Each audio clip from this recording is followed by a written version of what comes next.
So cancer లక్షణాలు గురించి సింపుల్గా చెప్పాలంటే caution is a simple mnemonic. C అంటే changes in bowel and bladder habits, అంటే మలమూత్ర విసర్జనలో ఇటీవల మార్పులు వచ్చాయి. నేను చెప్పే సిమ్టమ్స్ ఏవి కూడా 3-4 వారాల కన్నా ఎక్కువ ఉంటేనే కంగారు పడాలి. ఒకసారి విరోచనలో ఇవ్వగానే నాకు ఏదో క్యాన్సర్ ఉందేమో, లూజ్ మోషన్స్ అని అనుకోవద్దు. సో మలమూత్ర విసర్జన మార్పులు అంటే ఎక్సెసివ్ కాన్స్టిపేషన్, మోషన్ అవ్వటం లేదు, లేక మోషన్లో బ్లడ్ పడుతుంది, మోషన్లో చీమ్ పడుతుంది, లేకుంటే నాకు తినబుద్ధి కావటం లేదు. So blood in the stool కానివ్వండి, బ్లడ్ ఇన్ ద యూరిన్లో కూడా బ్లడ్ పడినట్లయితే స్టోన్ వల్ల కూడా పడవచ్చు, బ్లాడర్ ఇన్ఫెక్షన్లో కూడా పడవచ్చు, ట్యూమర్లో కూడా బ్లడ్ పడవచ్చు. కరెక్ట్. సో కనుక anything which is there for 3 to 4 weeks మలమూత్ర విసర్జనలో ఇటీవల మార్పులు వచ్చాయి అంటే అది ఒక లక్షణంగా భావించవచ్చు. Okay. Then a sore which does not heal, అంటే మానని పుండు.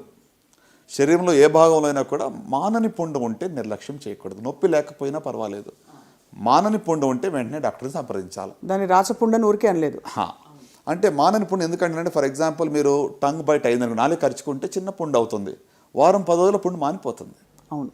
సో మీకు 2-3 weeks అయింది, పుండు అలాగే ఉంది అంటే మాత్రం నిర్లక్ష్యం చేయవద్దు. Right. So that is number 2. Right.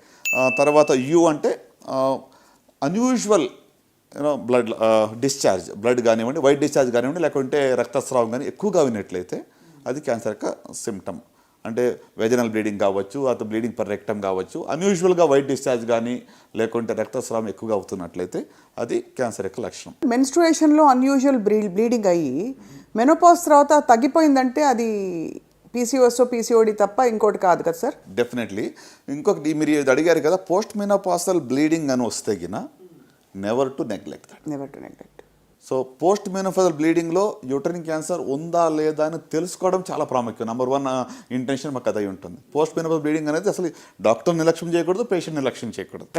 So కనుక వైట్ డిశ్చార్జ్ కూడా ఎక్సెసివ్గా అయితే కూడా నిర్లక్ష్యం చేయకూడదు. So unusual discharge are bleeding is the third category of symptoms.